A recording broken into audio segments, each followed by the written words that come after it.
How do you arrange and orchestrate over Flying Lotus music? How do you approach blending classical with hip hop? Metropole Orkest. What is it like working with them? Anderson Paak Smokey Robinson song, Make It Better. Ooh, wow. I always loved the string arrangement, and then I realized it was you. I didn't meet Thundercat until 2005 when we were playing in Leon Ware's band together. So on the Thundercat album, It Is What It Is, there's a song called Miguel's Happy Dance. Yes. What is that? Go.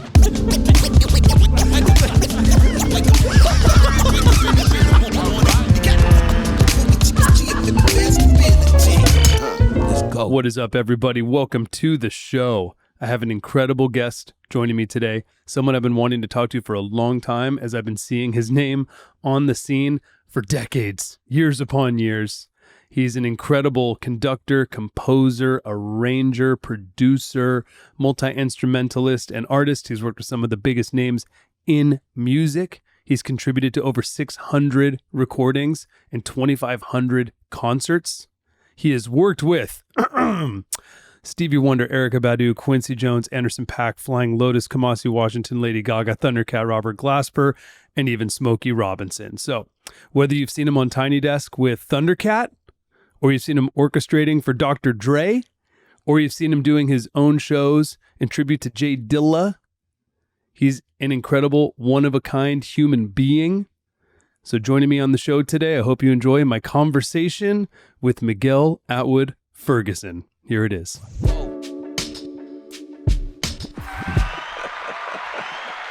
Yes. What's up, Elmo? How are you? I'm so great, dude. How you doing? I'm doing really good. I'm so happy you're here. The sun is out. It's a beautiful day here in Silver Lake. It's gorgeous. And we just got over, some crazy heat. And so it's nice and cool now and refreshing. So much hotness. It was way too hot. And there's some fires and some earthquakes even. So Man. It's like a nice chill day. Yeah. Ever since the earthquake happened, my Wi-Fi's been shitty. I'm super pissed. It's ruining everything, man. How am I supposed to work in these conditions? Anyways, luckily we're not on Wi-Fi right now, so we're good. The red button's hit. We're recording. So, man, thank you for coming here today. My honor. You're one of those guys where I've just been hearing your name consistently all the time for a long time, right? Wow. And you were like a mystery to me. I don't know. We were in similar circles, but then different. But I was like, who is? Oh man, he's doing all these cool things. So yeah, and then. In doing research on you for this interview and realizing that you've played on 600 recordings and over 2,500 shows, I was like, maybe that's why I've heard your name so many times, because you're on so many damn recordings. So with being on the magnitude of recordings that you have contributed to and worked on, what are some key lessons that you've learned from working on that many projects? Be cool, man. Try to have refreshing energy, know your craft, but don't take yourself too seriously and be of service and enjoy it too. Yes. So I feel like, I think this is one of your traits, you're so well balanced, man. And there's something really magical about that and something really important,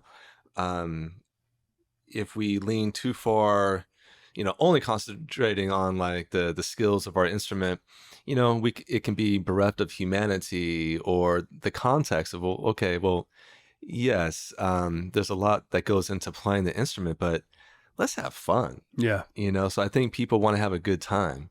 And so what can we do to facilitate everyone having a good time? Not just other people, not just us, but so to be of service, but to integrate I call it our micro, marrying our micro with the macro of what's the bigger picture. So the things that light me up, honor those, because I think even those things are bigger than me, and then to find a sweet spot of how can we bring that micro to the macro, be of service, not only to the music, which I think is bigger than the people, but also to the people, and also, respect, man, respect the building that you're in. We're here in beautiful Los Angeles, and there's so many historic,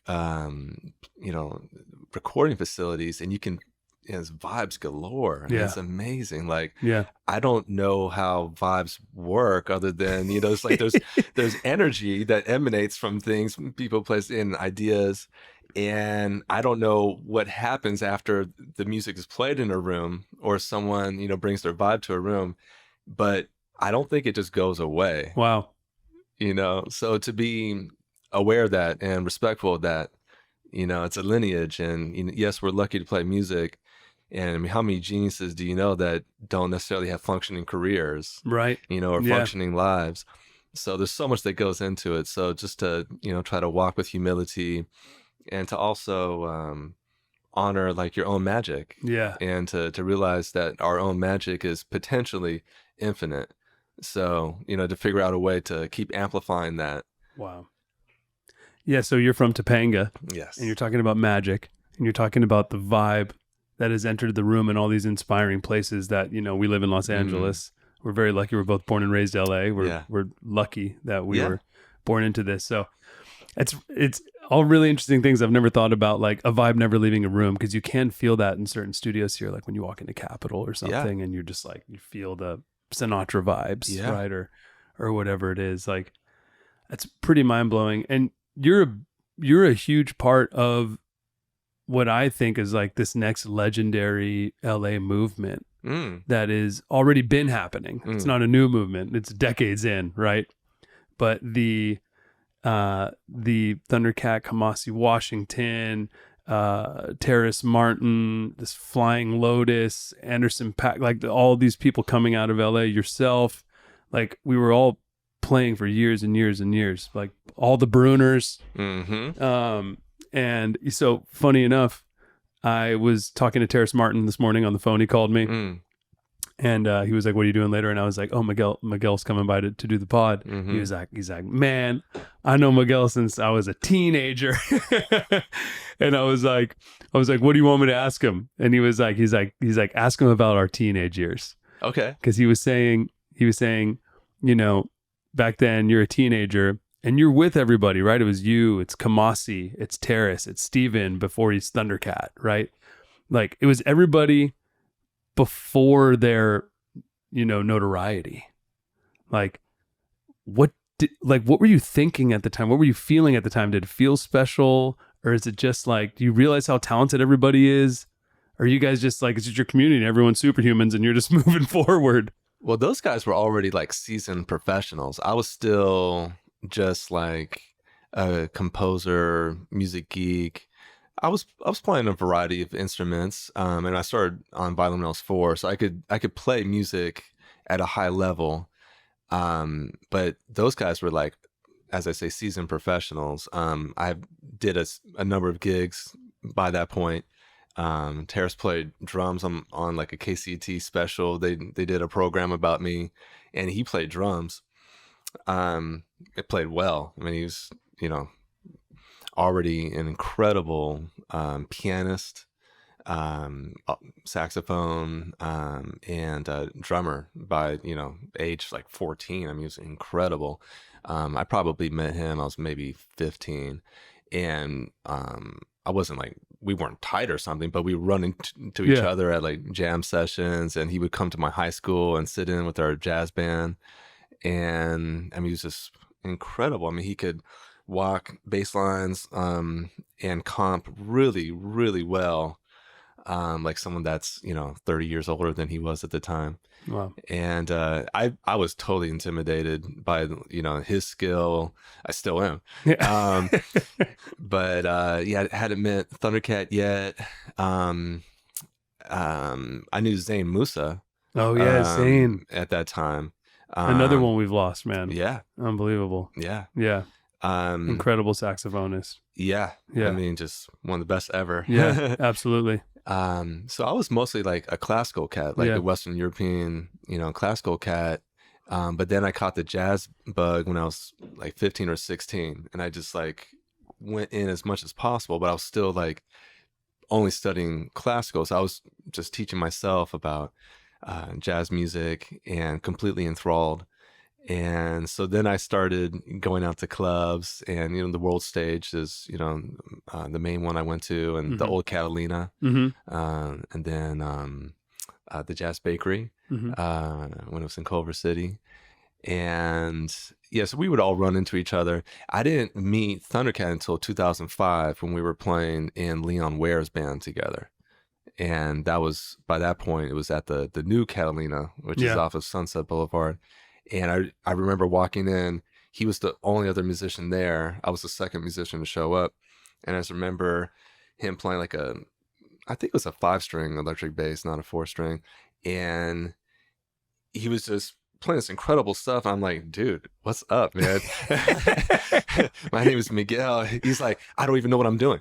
And he did this thing, I guess a lot of studio guitarists did, and bass players, but mostly guitarists, where they would on purpose tune their strings to something that they don't know what they're tuning it to, so that it would force them to have to listen in new ways and be so in the moment to kind of reinvent their own technique in the moment. And that's what he did. He tuned it. He's like, I don't even know what my strings are tuned to. I don't even know what I'm doing.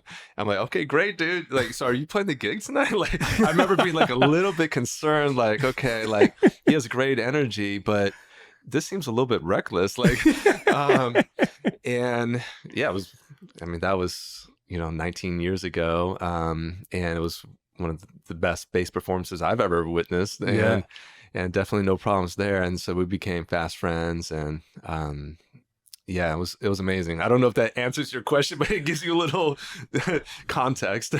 Yeah, well, just like I guess it's really about the journey, right? There's like, you don't know who's going to cross your path at what point in your career. Here you are earlier in your career, you know, even in 2005 still, you're not 15 with Terrace, but like still young in your career. I mean, 19 years ago, right? Like and you weren't at these huge gigs yet, right? That then enter your life, right? And neither was Thundercat, right?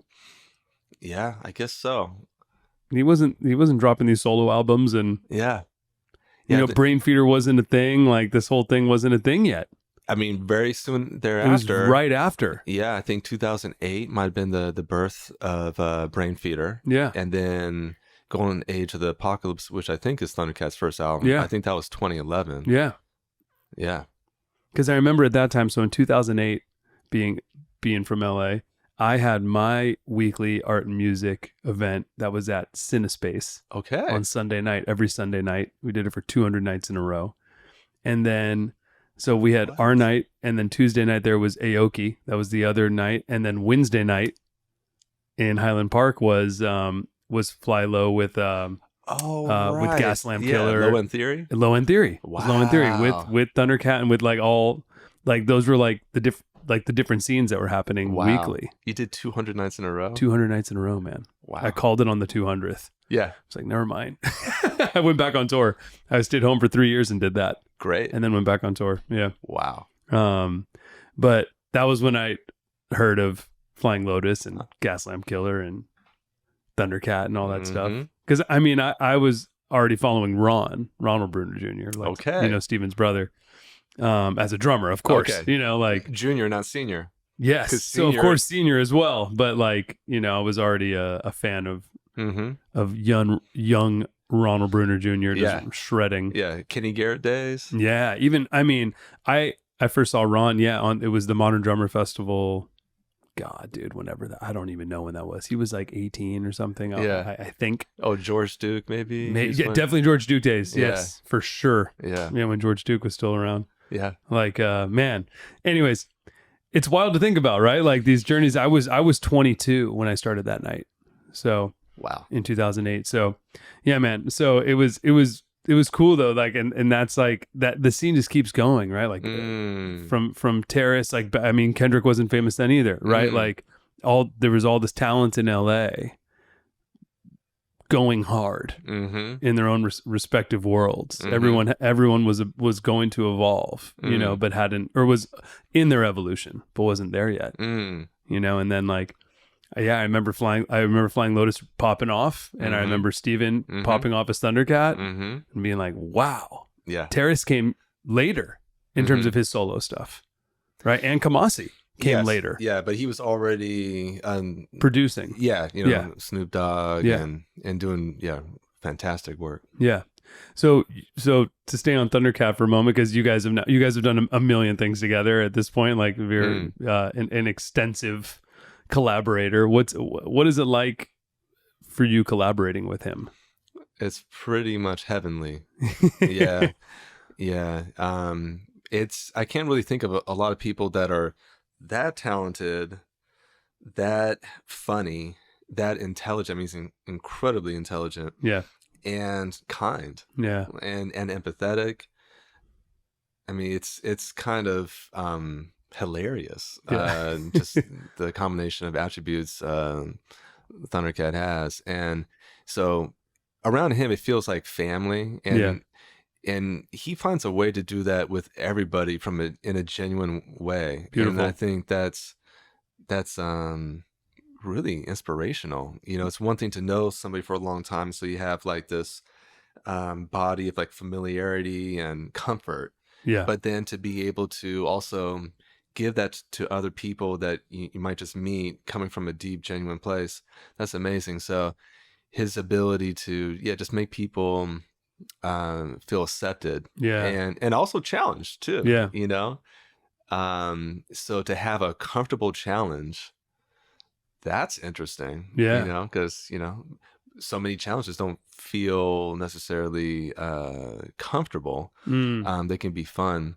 So there's a sense of discovery with him and curiosity about the multiverse, through sound and emotion, coming from like one's own story. And so I think that's pretty deep. It's just, that's in a way I feel like that's a birthplace of spirituality in a lot of ways. So it's amazing. Yeah, it's really fun.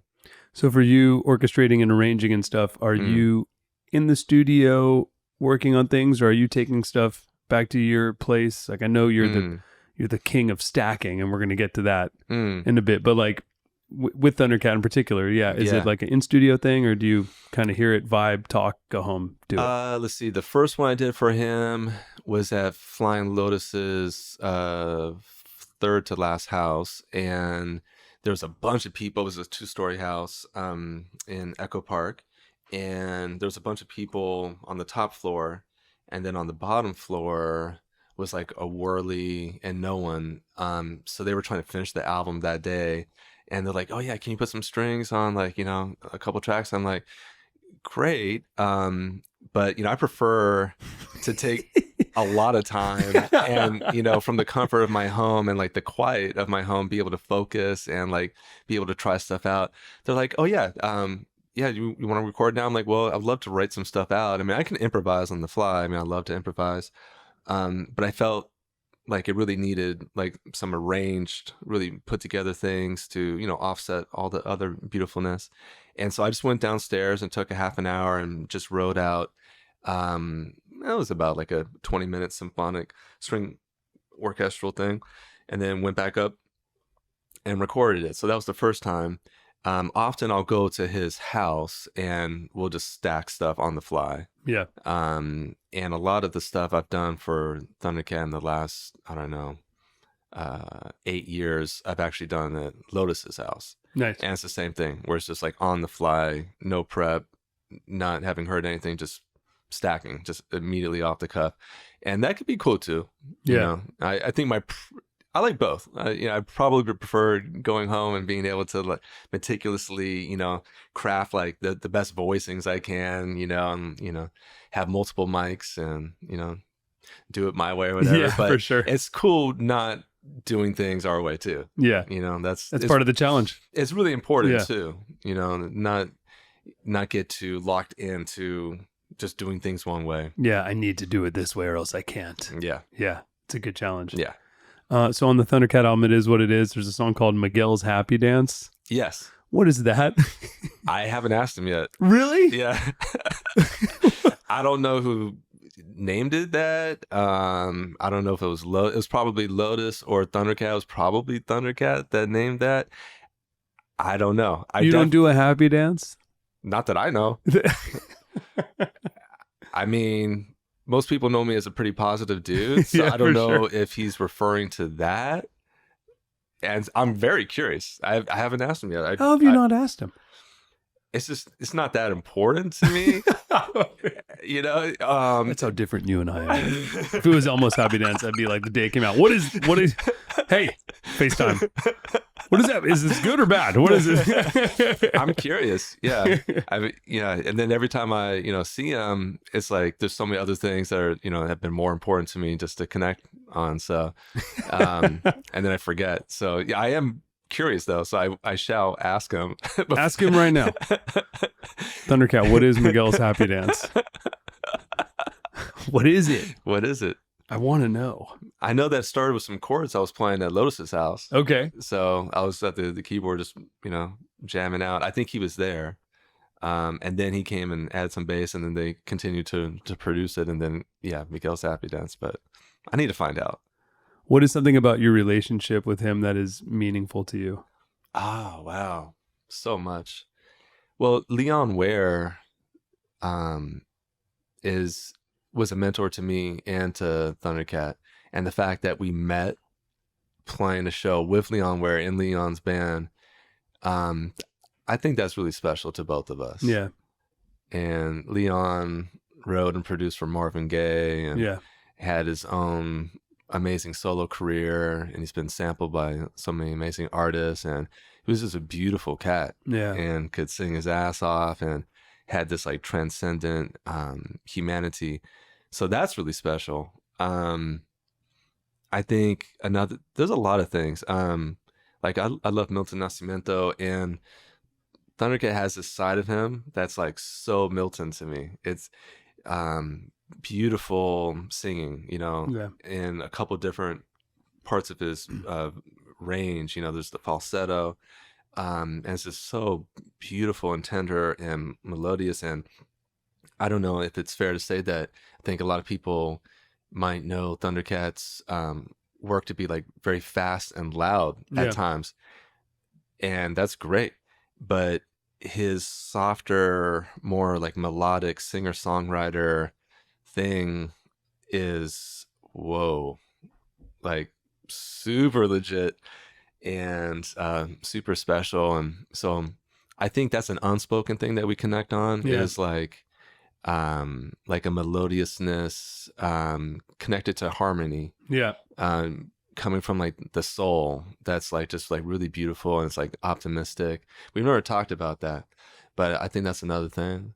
We're Jamerson freaks, James Jamerson. Yeah. That was the first thing that I noticed about him, is like how he had this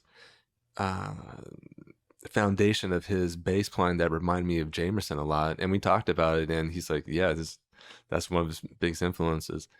And because I was raised on Motown music, and I just can't get enough of Jamerson. But then, not just Thundercat, but with all these other beautiful musicians you mentioned, it's like they're all so well studied, and like deep foundation in just a number of traditions. But then they were able to figure out like who they were as a human being. Yes. To not dismiss any of their background, but to use it as like a jumping off point to like create their own identity and sound and thing, which is the hardest thing to create. And that's that's the thing. That's everything. Yeah. So we study not to repeat tradition, but to add to it. Absolutely. And so I think that's like the one thing that not just with Thundercat, but with all these other artists that you mentioned that we're going for, and it's infinite for sure, and it's so fun and so challenging. And I don't think there's been another one of us. All these amazing absolutely people. Everyone is completely unique to themselves. And it's not necessarily a finite thing. We might have like a finite life, but I think it's just up to us. Like, well, okay, well, how deep do we want to go with that? How much fun do we want to have? How much do we want to challenge that? How much do we want to try to add to the fabric of society and all these things? And so you mentioned how fleeting life can be. So we don't know how long we're going to be around, so we're just doing our best. But yeah, that's an interesting question, man. You asked the best questions, dude. Thanks, man. I think like you guys all have distinct sounds, but you have this collective together too, which is so cool, right? Like another important part of the collective, of course, is Flying Lotus, right? Flying Lotus is like the glue of a lot of it, right? Like, and you're an important part to his sound as well. And when I would think would be a challenge would be like, oh, how do you arrange and orchestrate over Flying Lotus music? It's like, you know, a challenge, not an easy thing to do. Yeah, I mean, I never saw it once as that. Maybe I should, but or maybe it's, if anything, an amazing opportunity of free expression. Yeah, well, I think it's mostly a testament to his producing genius, and just his maturity of just being a human being, because he keeps it incredibly fun and easy breezy. No, I love that. So, you know, we're not doing multiple takes. I mean, rarely do we do like a second or third take. You know, it's just, you know, going fast, but it never feels like we're rushing. It's just like super raw. When I'm recording at his place, there's just one mic. Sometimes we even record with the speakers on. Wow. You know, it's like at home, I'm like trying to get the most pristine, you know, quiet, and like multiple mics, and I have like different reverbs and different pannings, and, you know, super raw, in a way that serves the music. Yeah. You know, and so my point being is that it's never felt challenging musically, specifically with like Lotus. Sometimes there'll be like crazy changes. And I do have perfect pitch, but I'm not that good of a musician where, you know, after hearing something one time, I'm able to like memorize like all the changes and like, or even know what the changes are. Yeah. So that can be challenging sometimes. But usually there's not that many changes. So musically though, because of his skills as a producer, he makes it easy for me. Yeah. And, you know, going back to one of your other questions earlier too about, you know, things I've learned, you know, I think that's also a mark of a great human being and a great artist, is like how easy can we make things, not just for other people, but for ourselves too, in a way that serves the project and serves the music, you know, not coming from a place of laziness, but facilitating magic, you know? So that's one way I would describe all these cats, but specifically Lotus. He facilitates magic really well. How does he do it? Like, I know it's magic, so you can't fully explain it, but like in terms, because I feel like, he's constantly releasing these projects, and I feel like it seems like he's achieving a lot of his like goals, even if he's taking a left turn on a movie or something. Like, so in terms of him like managing the collective, also with the label and everything, like, what is his approach as a leader? What is his style? Well, you mentioned movies. That's his main thing, actually. You know, he's a genius artist. He's a genius, multifaceted genius, in my opinion. He loves music and he's extremely good at it, but I think his biggest passion is actually writing and directing movies and producing movies and scoring movies. But the way I think he does it, Elmo, is a combination of attributes. All these guys are like psychologists too. It's like, you know, you are too. It's like you're really good with human beings. And I think the people that are best with human beings, whether it's conscious or unconscious, they have a deep understanding of where someone might be in any given moment, and not coming from a place of judgment, but just coming from a place of wanting, like I say, to facilitate magic, just trying to feel like where someone's at and be supportive. Yeah. And not trying, this is a big one, not trying to ask people to do things that isn't like in their bag. Yeah. Unless it's like a rare occasion where that's the vibe that we need. So it's like, you know, like Miles Davis would talk about letting people's weaknesses and their strengths be a strength for the music and for the song, or for the, you know, for the moment. And Lotus does that. So he doesn't spend a lot of time struggling with any one aspect. So that's a big part of it. And then he really knows the gear and the programs that he's using, and he knows what he's looking for emotionally and sound wise and musically speaking. So like all these things go into him, I think, being like really fast and efficient, and he's not wasting a lot of time. Yeah, so he has like purpose. Wow. It's super inspiring. It's really hard to do. It totally is really hard to do. It's very hard to do. I think it's harder not to do it though.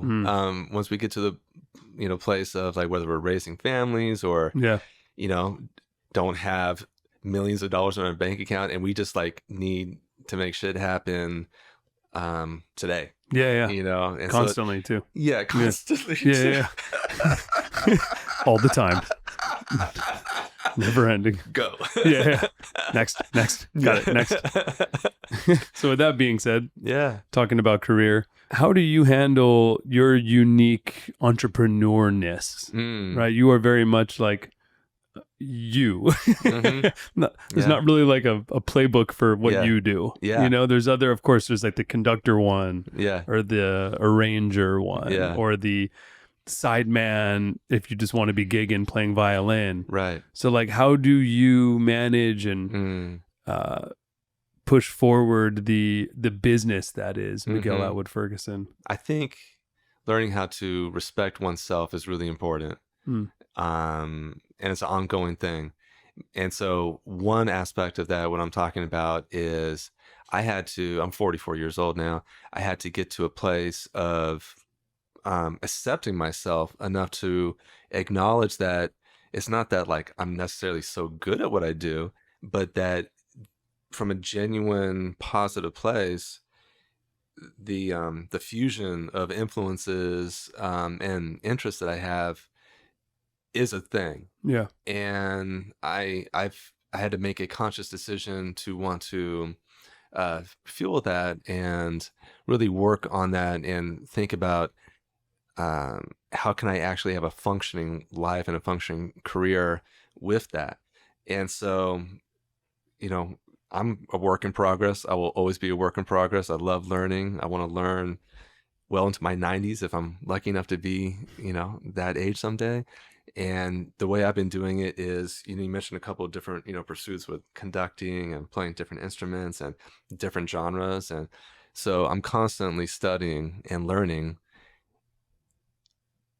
from the standpoint, though, of realizing that what I'm going to do with that is a unique thing. So I'm not trying to be someone else. I'm trying to be the best version of me. Yeah. And obviously, or not so obviously, when we're learning, especially something new, I think it's a great idea to copy someone else, but with the understanding that eventually we're going to take off those training wheels, and it's only to awaken a sympathetic vibration or a parallel within us, and then we're going to do our own thing with it as with as much original and energy as we can, with as much integrity.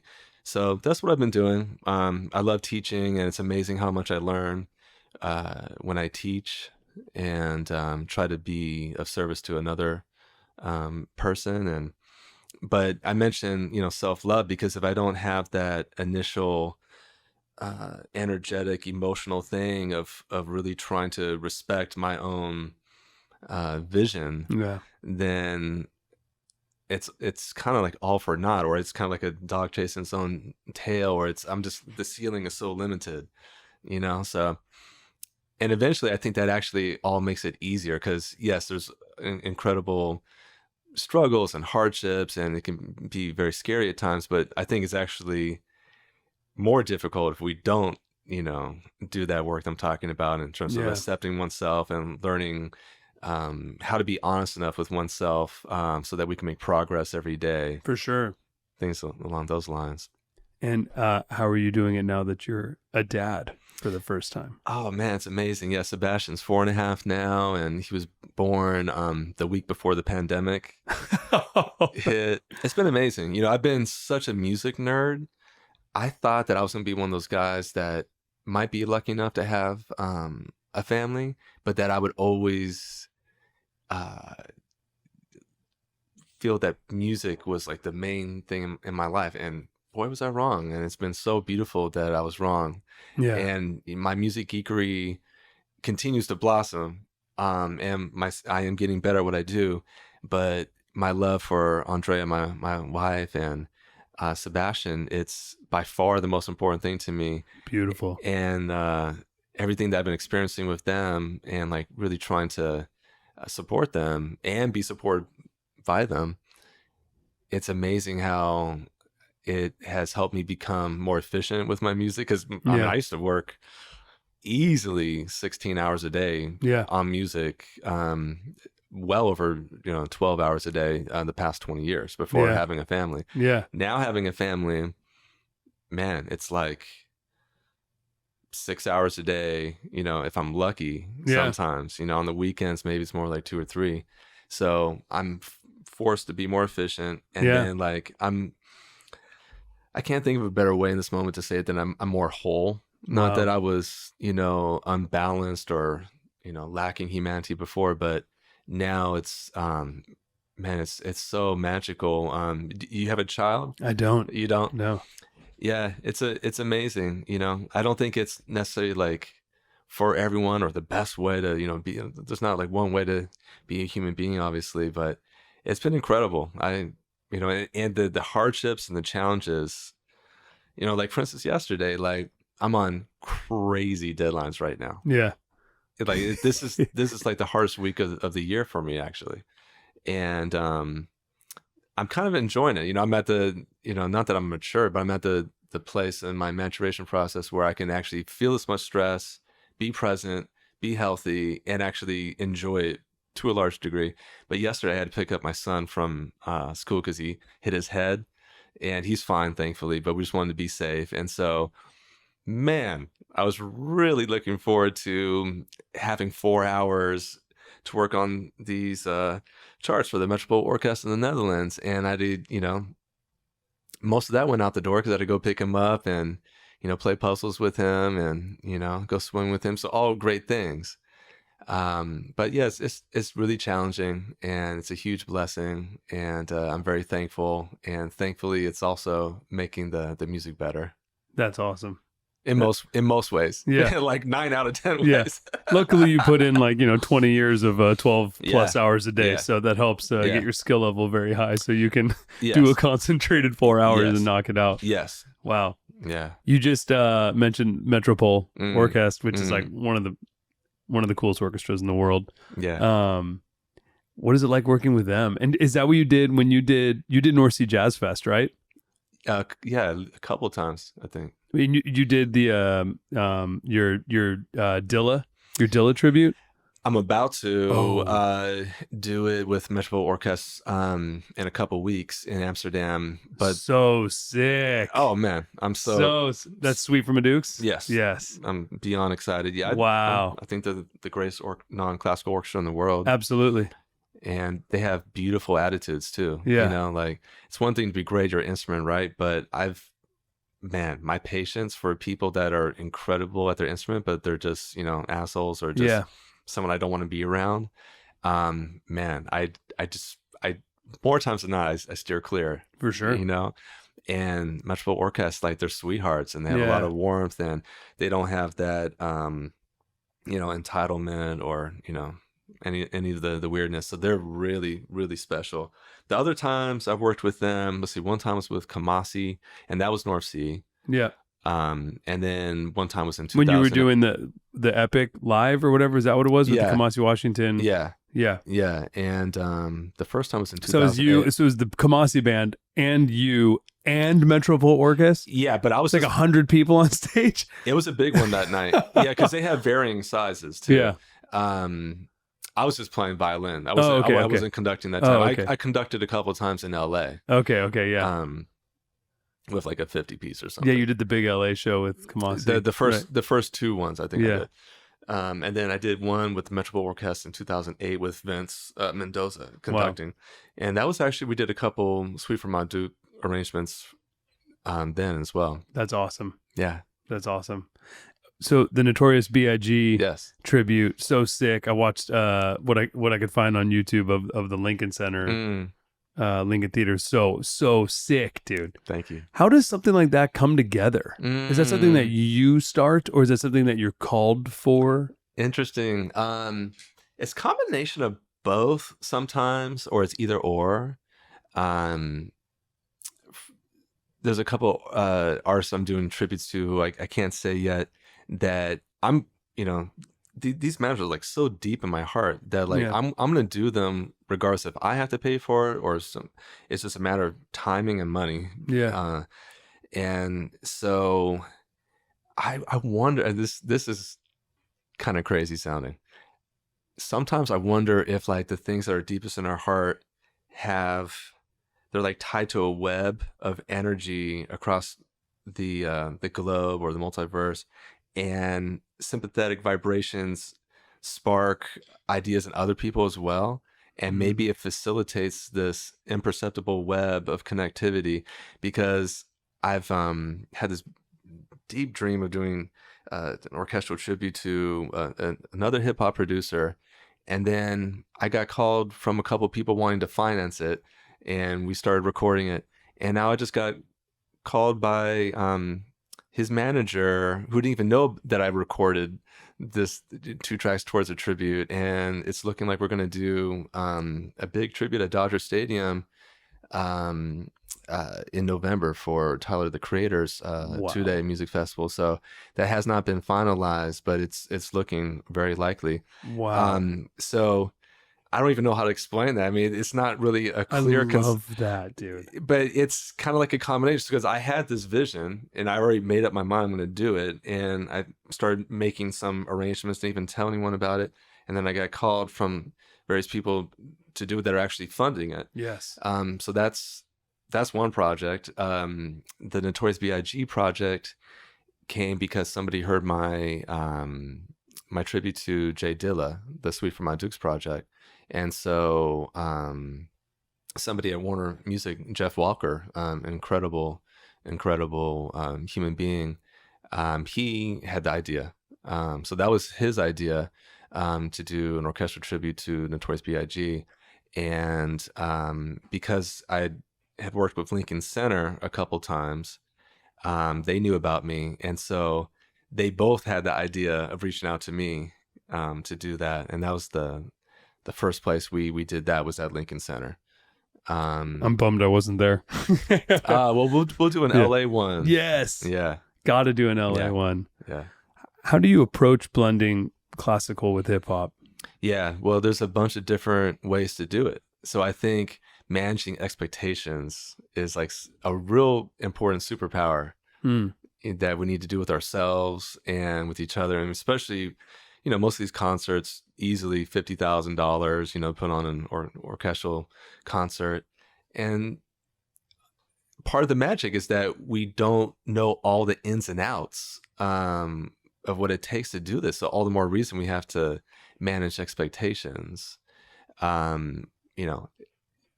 early on in the process too, as possible. So in terms of, so I say that because in terms of having an orchestral tribute to, something in the hip hop genre, there's so many different ways to go about it. And you can go as traditional as possible and, try to recreate certain things and like match the recordings as closely as possible. A lot of times people, I think, unconsciously think that's what's supposed to be. And that's fine. That's not really that interesting to me, or it's not as fun to me. But that's just me. And it doesn't mean that it's not a good idea to do that. But in terms of, like I say, managing expectations. So having those conversations with, the people that are putting on the concert as early as possible. I even say sometimes, I'm like, okay, so on a scale from 1 to 10 on the creativity level, if I was left to my own devices, to make this the most sincere concert as possible, but to not make it too esoteric for the crowd, and still, you know, because I really do care about the crowd's experiences. I'm not so selfish that I'm only thinking about what's fun for me. For sure. And so I've done that. Sometimes I'm like, okay, so left to my own devices, I think I would make this a 6. You know, if 10 is like the most creative, like, you know, reinventing the wheel. And they said, oh, dude, thank you so much for saying that. Yeah, 6 sounds good. Yeah, maybe like a 5.5. I'm like, fine, we can do that. Yeah, you know? yeah. So stuff like that. So it's knowing the context. I think knowing the context. That's important. Yeah. Communication. You know, yeah. Whether ahead it's of time. Yeah. Whether it's a recording or a live show, just, you know, what's the context? What are the expectations? You know, who's this for? Who's going to be there? You know, just maximize all the various realities. Yeah. You know, budget's a hard one. You know, people don't think about that people that aren't executors don't think about that. You know, they just see something. They don't think about what it takes to get through it. They may just think like, oh, I could have arranged that or whatever. Right. It's like, yeah, but can you do the whole package of what it takes to do something together? Like, not just like, yeah, not just throw a jam, or not just get people in a room together, or not just, you know, conduct. It's like so much more. You got to put together this whole vision. Yeah. You got to lead and find whoever's going to help bring it to life. You got to find the money. You got to find the operators. You got to find like, then you got to promote it. You got to sell tickets. You got to put your balls on the line because you may lose money. Yeah. It might be outside. Yeah. You know, the sun melts the varnish on string instruments. It starts to melt within like 4 minutes if you're in direct sunlight. So wow. That's a thing. I hadn't thought about that one. But and another thing is, you know, so often I'm asked at the 11th hour, you know, to do a project, and I can do that. But as I get older, man, that's getting old, man. Yeah. You know, and, you know, sometimes I'll charge a rush fee, but that's also a big thing, you know, just how's it possible? Because a lot of people, like you're saying, they don't know what goes into it. And we're even well-seasoned musicians often don't know what goes into something. And I'm still learning. So people will finish an album and they'll be like, okay, still needs a little something. You know, oh, we should put an orchestra on here. Who should we call? Okay, let's call Miguel. And I'm like, dude, thank you so much for calling. Why are you calling me now? Like, why couldn't you call me? We need to turn it in. Can you add orchestra to this? Yeah, you know, you could have 3 months ago. That would have been nice. I could have carved out some time. Yeah. You know, so many things that go into it. And that's what, you know, I think can be fun. It doesn't have to be a stressful thing. For sure. But just all the more reason why I have to be clear within myself. And, you know, anything I can do to streamline things and, like I say, manage people's expectations, it helps everyone. Yes, Will.I.AM called you the one-man orchestra. So that probably is both a blessing and a curse in terms of things like this. Like, oh, dude, you can just do it. Oh, right. Yeah. Come on. like for instance, cello might be my favorite instrument, but my cello skills are like barely existent. But so when you're stacking, that's a slower instrument. Well, I usually call someone to do it that really specializes. I know what I can do that can sound really good, and so if I can keep it within that pocket, then great. But the point I'm getting to is that people sometimes have too much confidence in me. Yeah. They're like, "Oh, dude, you can do anything." I'm like, "Bro, I bleed as well." Yeah, exactly. And I need to eat and sleep and feed. And, And so I'll tell people, like, I don't have many skills on the cello, so like literally only give me like whole notes and like half notes, like, and they're like, oh, and he's just being humble. No, I'm being literal. Yeah. Violin, I got you. Yes. Viola, cello is completely different. Yeah. So break down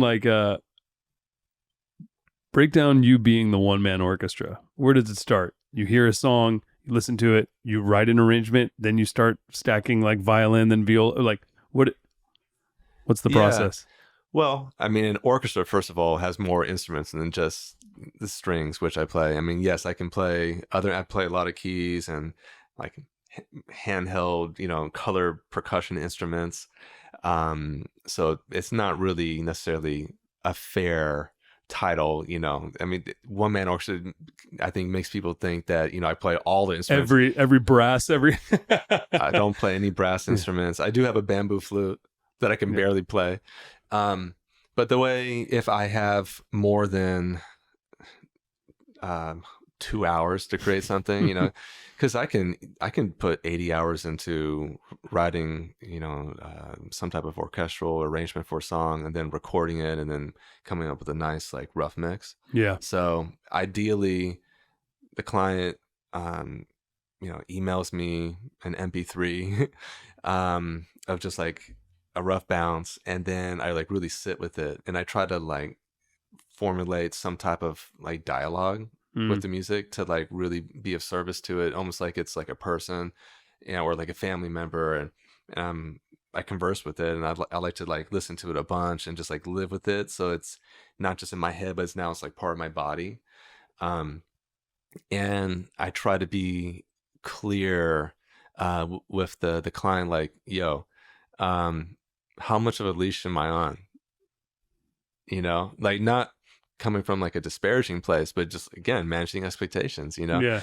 because how it is, like, it's such a natural human thing to connect with something that an artist did at some point.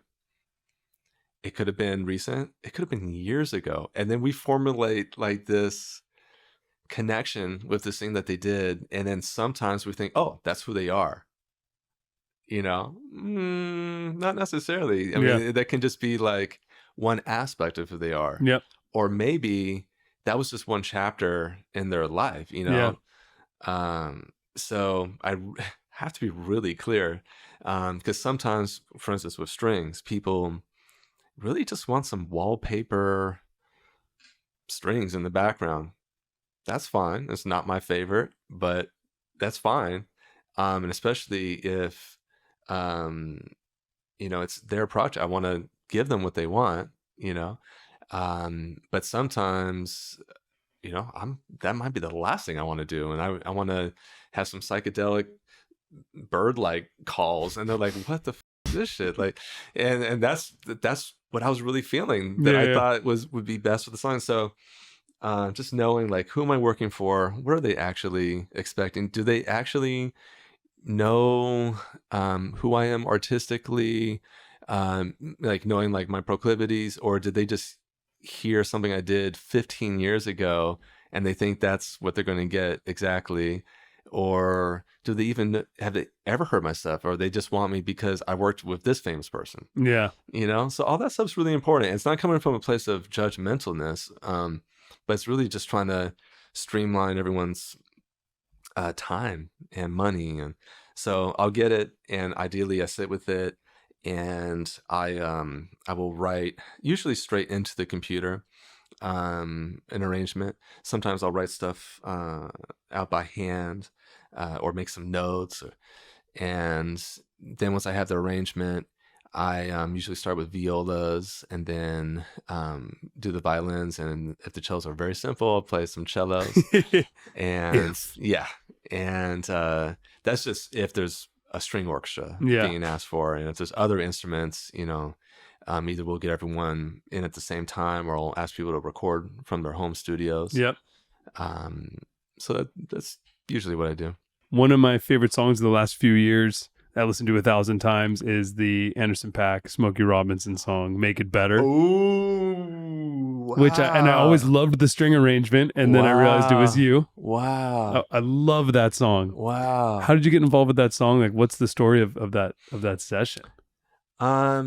So I've known Anderson almost for 18 years. He was living with Shafiq Hussein from Sahra around that time, or that year, 2006. He was living with Shafiq in exchange, I could be wrong, this is my understanding, in exchange for him being a documentarian. Really? Yeah, and so he was already an incredible drummer and singer and songwriter by this point, going by Breezy Lovejoy. And he was, I don't know if he was, I guess he was officially a part of Sahra, I don't know about that. So I was working with Sabra and Shafiq at that time, and so Anderson was just a homie. Great vibes, and he just had like a little handheld, video camera, and so he'd be filming as I'm recording, and we just, I forgot about that, and then years later, he hit me up. He's like, "Yo, bro, this is Breezy, like, like."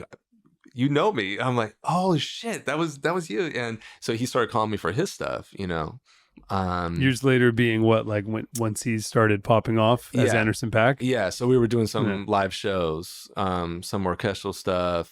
Sometimes I would have a string quartet, and so I'd be doing arrangements. And so we were, we had the original relationship and then this new relationship in the context of his stuff. And so, yeah, I got asked to do something like, I don't know, it was for like Lady Gaga or something. And I was just at home, tired from working all day. And I was just making myself dinner. And I turned down the Lady Gaga gig. And then Anderson texted me. I'm like, oh, he's like, he's like, I have this track with Smokey and I think you'd be perfect. He's like, roll through. And at that point, he was recording mostly at Dr. Dre's. Mm-hmm. And so, I'm like, are you at Dre's? He's like, yeah, roll through. I didn't know Smokey was going to be there. Wow. And so I walked in and it was Smokey with like blue eyes. I don't know if they're like contacts. He's got those piercing blue eyes. Yeah. And Anderson, and I'm like, whoa. And so like, I don't remember my exact words, but it was definitely something to the extent I just like went straight up to him like, Smokey, thank you for everything you've done for the world. Thank you so much. And he's like, oh, thank you, baby. And he gave me a hug and it was just so sweet. And so it was just, I don't think Dre was there. It was just Anderson, me and Smokey and an engineer. And might have been one other person in the room. And Smokey was just cutting vocals and his intonation was diamond like perfect. Wow. And it was just amazing. And so I did some recording that night after he was done recording, but it was kind of like only half done. So I asked Anderson, could I take it home and do some more arranging to come back and or I guess I recorded, I don't know, it might have been 2 more sessions, maybe one more at Dre's and then one I did at home. And Anderson sang some really nice lines to me to incorporate into that arrangement. So they definitely had his magic as well. And yeah, it was just like one of the highlights of my life. Like I mentioned, growing up on Motown stuff. And yeah, so cool. It was amazing. And just the fact that Smokey was there. Yeah. And that not only was I able to tell him thank you, but he gave me a hug. Yeah. Yeah. That doesn't always happen, so often, the mega stars I work with, often they're cool, not always. Yep. And usually the cool ones might bless you with like, shaking your hand. That's a big deal. But, a hug, like, maybe half of them, will give me a hug, but it was just, he was so present and he was like really, it shows connecting. His energy. Yeah. Yeah, he was really connecting and just like no BS. So yeah, that's a little bit of the story. That's fun. I met Smokey once and he was, total sweetheart. He was, I was drumming at a gig years ago and he was in the audience with, I believe, his wife, and he was dancing and he looked at me and he was like, you got me dancing. And I was like, nice, I got Smokey Robinson dancing. And then he came up to me afterwards and wow, he was a sweetheart. That's cool. So Anderson, another talk about journey, right? Yeah. Like being the videographer, trying to not pay rent, saving up money, or trying to just get by. Yeah. And then years later pops off. He was drumming for my ex-girlfriend, Nilo. Wow. Like just as a hired drummer, years before that. So it's so cool. Is there like a key moment or lesson that you've learned from Anderson? The thing that's coming to me right now, I think, is just like honor who you are and work your ass off. Yeah. Don't give up on your vision. And if you keep on, building it, they will come. Yes. So let's talk about your solo epic album. Mm. That is incredible. I've been listening to it this last week. Just zenning on it. First of all, who's on drums on track 2? JD Beck. That's JD Beck on drums? Yeah. It's so good. Of course it's JD. Now I understand. Yeah. It's so JD. What am I talking about? I didn't know that. Yeah. It's amazing. I love that song. Oh, thank you. My God, dude. Holy shit. Okay, so you've been making this album for a long time. Yeah. Right? And it's not even the full album. Right. Help me understand. So it came out in 2023. Volume 1. Volume 1. Of 3. Of 3. And each one's 3 hours. 3.5 hours. 3.5 hours. Yeah. And you've been making it over 14 years. Yeah. Here and there. Here and there, yeah. Piecing it together, Mm-hmm. making your masterpiece. You dropped this one. Mm-hmm. Guardian gives it like album of the year. It's getting like who I have it written down here. Downbeat gives it 5 out of 5 stars. It's pretty incredible, man. That's got to feel good to, put that much of your love and you and your spirit into this recording and to have it be received at that level. Yeah. I mean, I try to manage my expectations. I didn't expect anyone to listen to it, you know, and it's very, in my opinion, esoteric.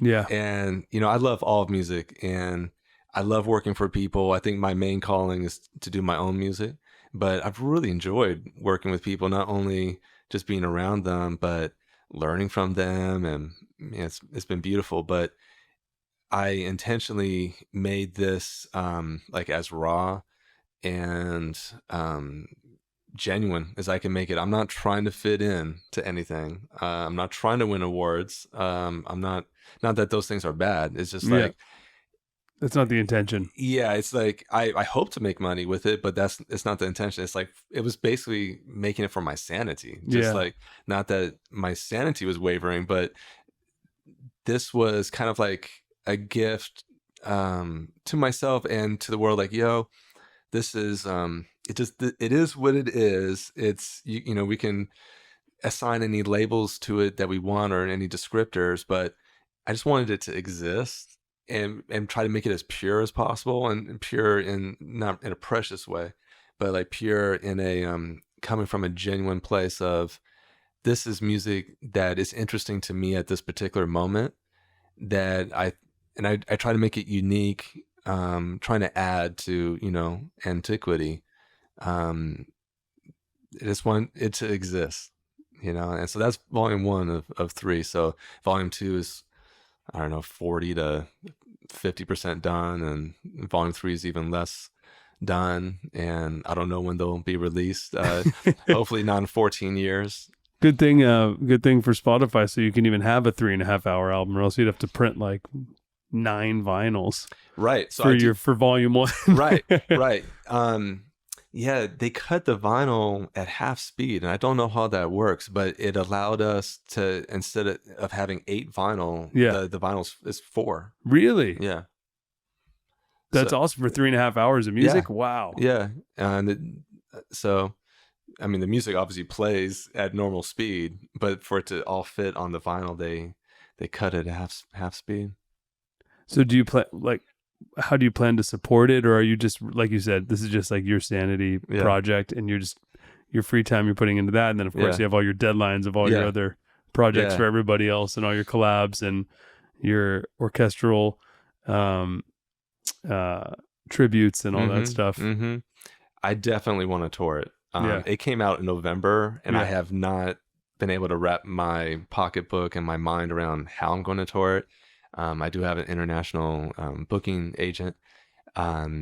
He's trying to do it too. It will happen. I want to do it with like a 30-piece orchestra. Yeah. Because it's orchestral.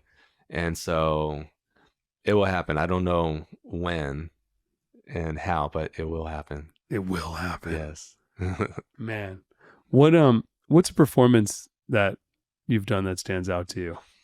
Well, in 2004, we did a tribute to Henry Mancini at Walt Disney Concert Hall here in LA.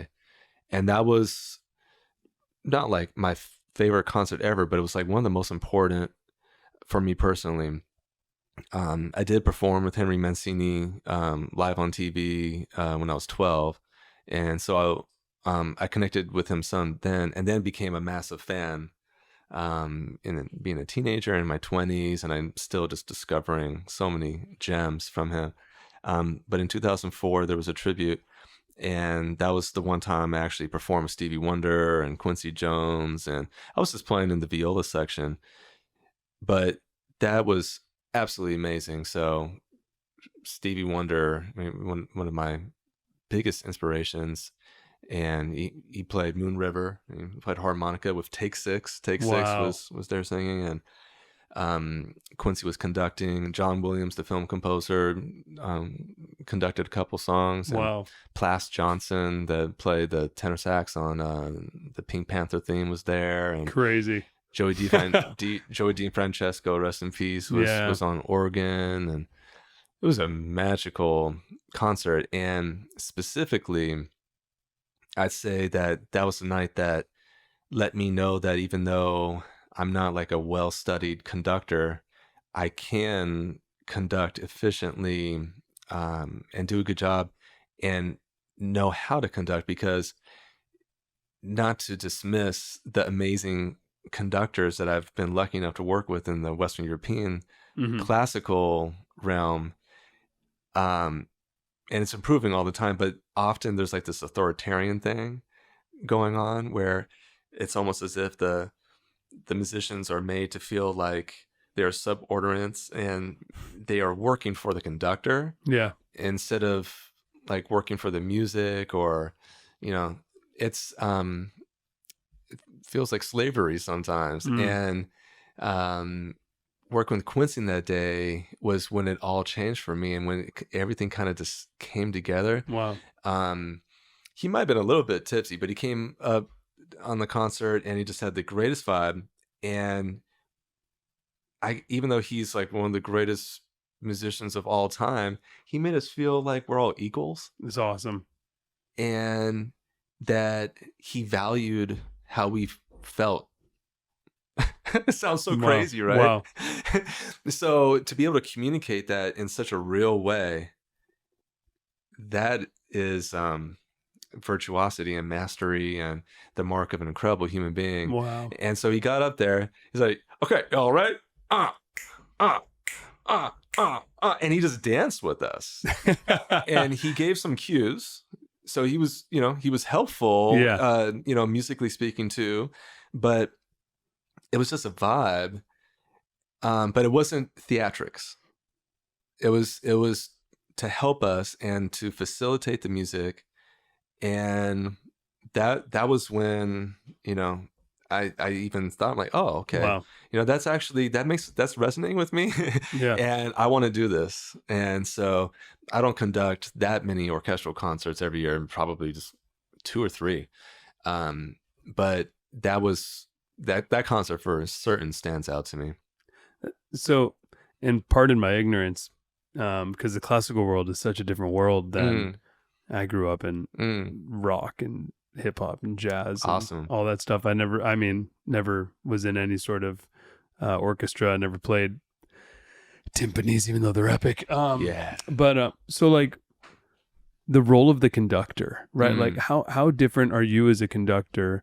And like, what makes someone like Quincy or like Gustavo like incredible? Besides, like, to me as just a spectator, I'm like, oh, the theatrics, right? The enthusiasm. But like you're saying with Quincy, like, caring about people, or so the conductor like sets the tone. They set the culture essentially, like, of the organization. Yeah. I mean, I think it has a lot to do with context of where are you in the world. What's the instrumentation? What are the genres or genre of music you're dealing with?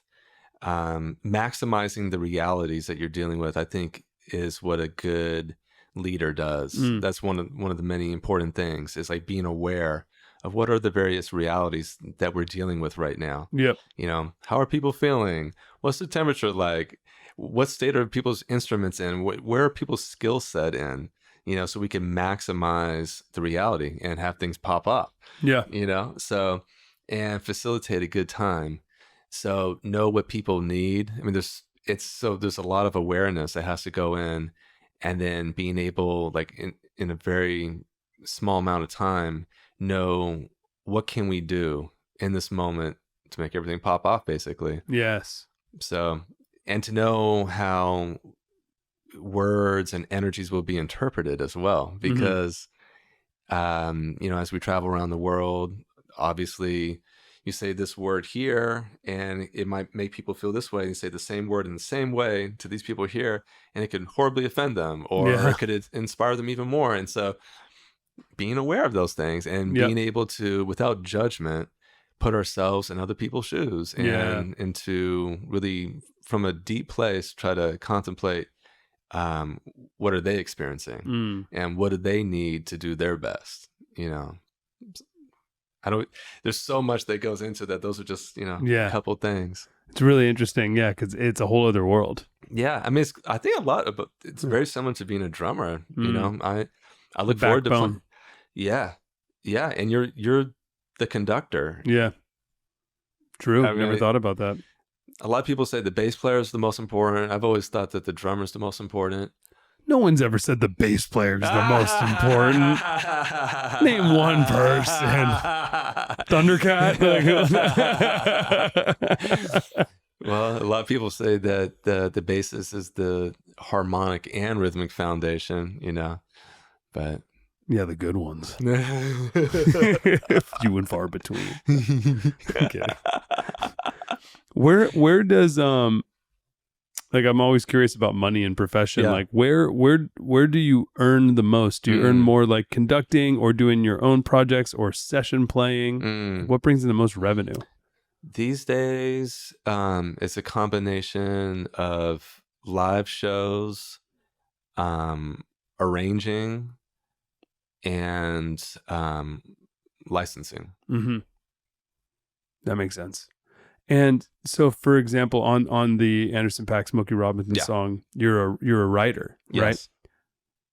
What determines if your work gets credited as a writer or not? Fascinating subject.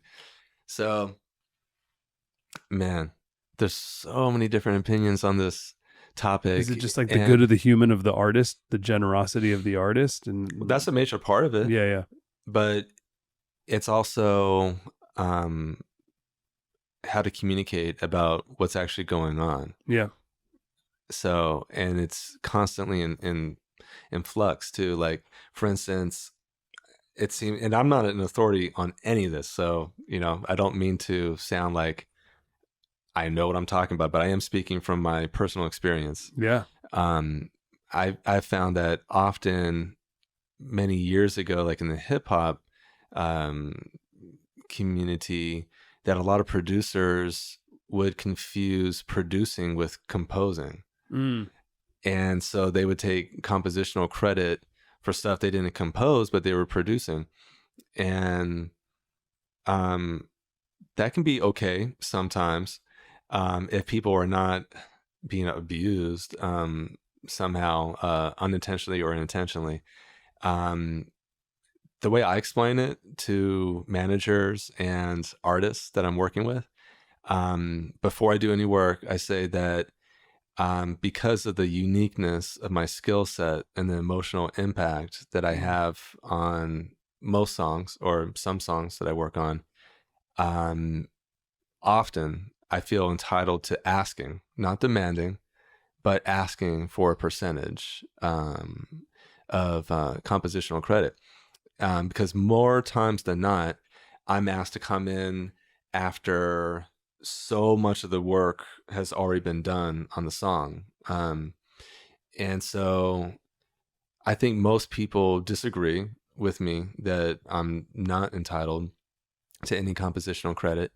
But especially since I'm not being demanding or like cocky about it, like I'm not, I'm just like real matter of fact.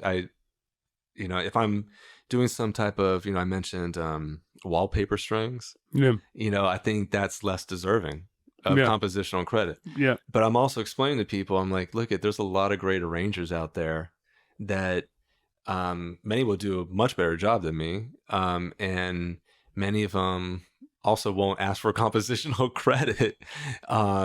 So I let them know that I think there's enough uniqueness with what I'm bringing that I feel I have the confidence to even bring up the subject, and to feel confident about it, and to like from my core feel that I'm not doing something disingenuous, for sure, or I don't know, unlawful or something. So if I'm writing original melodies, and if I'm like maybe flipping harmonies, and bringing like some major emotional element that I feel like is indispensable to me, that warrants the conversation even more, and possibly more of a percentage. So one thing that helps me establish clarity within myself too is, well, what happens to the song if you take off my strings? How does that change the composition? For sure. So if you take off my strings and the composition continues to live on, has it been altered? Yeah. So that's something that's helped me think about it. So it's an ongoing thing. And I probably, maybe about a little bit more than half the time I get compositional credit on songs I work on. And it'll be anywhere from like 2% to 50% usually. Yeah, that's great. I think you should. I think it's melody. You're writing melody that people sing along to. Like even with Make It Better, to keep referring to that. I love the arrangements. The melodies are so beautiful on that. Thank you. You sing it. Thank you. It's so good. Thank you. Well, dude, thank you so much for coming here today, man. It's so great to hang. Huge honor. Much love, man. I got a lot of respect for you. And thank you. Ditto. we got to do something together, bro. Oh, hell yeah. Yes. We should do your jam. Hell yeah. That would be the coolest shit ever. Yes. Let's do it. That means we got to find the money. Ladies and gentlemen, Miguel Atwood Ferguson. Thank you so much, bro. Let's go. Yes.